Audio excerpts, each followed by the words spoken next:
కదలి రండి తెలుగుదేశ కార్యకర్తలారా, త్యాగాలకు వెనుదీయని దేశభక్తులారా.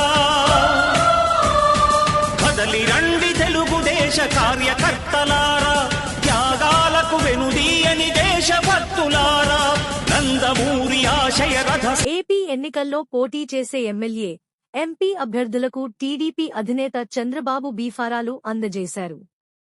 ఆంధ్రప్రదేశ్లోని అన్ని జిల్లాలకు చెందిన అభ్యర్థులు ఉదయమే అమరావతిలోని టీడీపీ కేంద్ర కార్యాలయానికి రాగా వారికి టీడీపీ అధినేత చంద్రబాబు బీఫారాలు అందజేశారు. రాష్ట్ర పునర్నిర్మాణం కోసం అందరూ కృషి చేయాలని చంద్రబాబు అభ్యర్థులతో ప్రమాణం చేయించారు. పార్టీ గెలుపు కోసం కృషి చేయాలని సూచించారు. ఎన్నికల్లో అనుసరించాల్సిన వ్యూహంపై ఆయన దిశానిర్దేశం చేశారు. 5 స్థానాల్లో టీడీపీ అభ్యర్థులను మార్చి బీఫారాలను అందజేశారు. ఉండి బీఫారం రఘురామకృష్ణం రాజుకు, పాడేరు బీఫారం గిడ్డి ఈశ్వరికి, మాడుగుల బీఫారం బండారు సత్యనారాయణమూర్తి, వెంకటగిరి బీఫారం కురుగొండ్ల రామకృష్ణకు, మడకసిర బీఫారం ఎంఎస్ రాజుకు అందజేశారు. మహానగరమైన బాధ్యతతో క్రమశిక్షణతో